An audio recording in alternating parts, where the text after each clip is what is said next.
Cover नहीं करती हैं अपने सर को कवर या अपने चेहरे को कवर?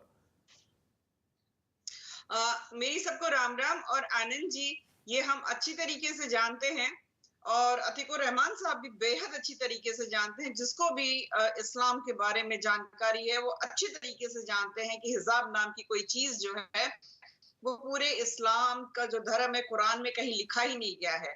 जैसे कि अभी आरिफ मोहम्मद खान साहब का भी मैंने पूरा इंटरव्यू देखा है और भी कई मैंने मुस्लिम स्कॉलर्स से भी इस बारे में बात करी। सभी ने एक ही बात कही कि इसका मतलब हिजाब मतलब होता है बैरियर, एक दीवार दो लोगों के बीच में। इसका मतलब बिल्कुल भी नहीं है कि आप अपना सर और चेहरा सब कवर कर ले।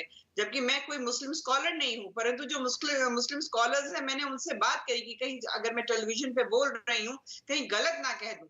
तो यहाँ पर मैं केवल और केवल ये कहना चाहती हूँ कि जो आज की तारीख में इस प्रकार से षड्यंत्र रच रहे हैं कि जो मुसलमान बहन बेटियां हैं, उनको और पीछे अगर और अगर ये षड्यंत्र इसमें है, अगर ये षड्यंत्र है, तो उस षड्यंत्र के सामने भगवा को लहराकर और भगवा को बीच में लाकर उन्होंने, क्या आप नहीं मानते कि इन इन इन हिंदू ग्रुप्स ने भगवा की भी तौहीन की है? कि हर जगह आप भगवा लेकर आके खड़ा हो जाएंगे, तो क्या भगवा को क्यों बदनाम किया जा रहा है? ये भी तो गलत बात है। और देखिए कहां ये प्रोग्रेशन और रिग्रेशन, ये रिग्रेसिव माइंडसेट जो रूढ़िवादी मानसिकता है प्लस एक प्रोग्रेसिव मानसिकता है, इसके बीच की डिबेट हिजाब वर्सेस हिंदुत्व हो गई।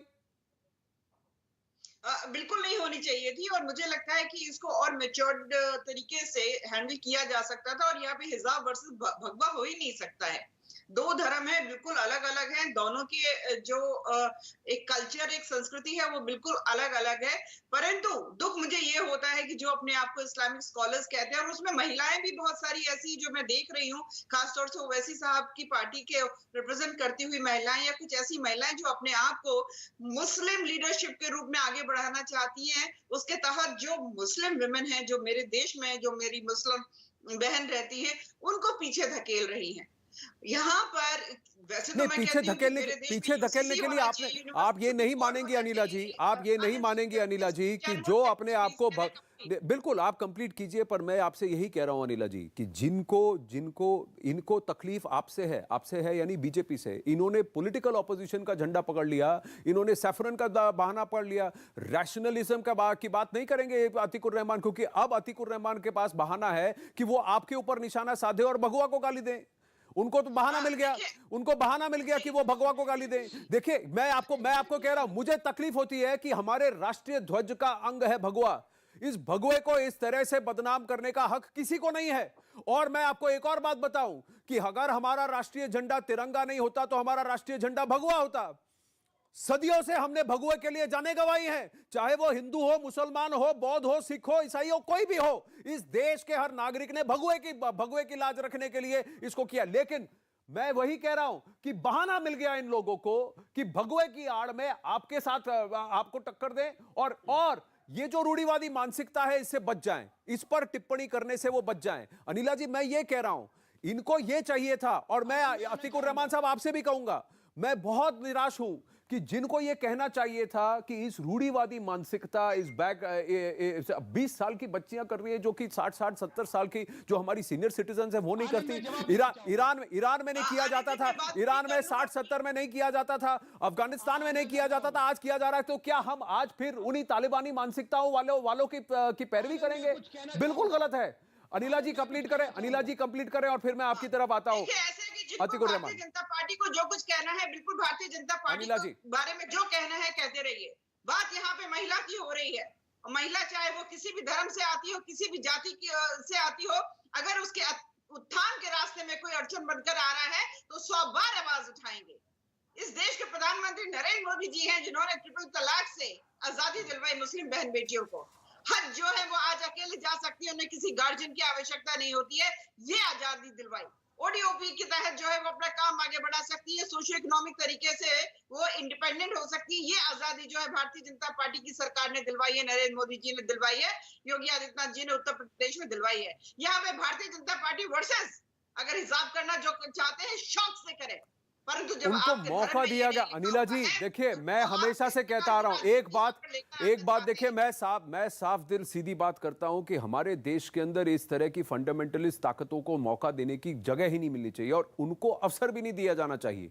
जैसे ही उन्हें अवसर मिलता है वो पूरी तरह से नैरेटिव, पूरी स्टोरी को बदल देते हैं और अपने आप को जो विलेन है वही अपने आप को विक्टिम बनाने की कोशिश करते हैं। लेकिन इसमें सबको साथ में एक लॉजिकल बात करने की जरूरत है। और अतीकुर रहमान जी, मैं इससे पहले कि ऋषि मिश्रा के पास जाऊं, मैं आप अपनी बात कहना चाहते हैं। ये पोजीशन सबको लेने की जरूरत है कि ये जो दिखाया जा रहा है, इनको बरगलाया जा रहा है, वो गलत है सर, वो गलत है। आनंद, you have hit the nail on the head. BJP is the problem. हम लोग प्रोग्रेस की बात करना चाहते हैं, हम लोग लिबरलिज्म की बात करना चाहते हैं, हम लोग ओपन थॉट की बात करना चाहते हैं। हमको पॉलिटिक्स से कुछ लेना देना नहीं है। हम लोगों ने ठाना है कि किस तरह से कम्युनिटी के अंदर एजुकेशन लाए।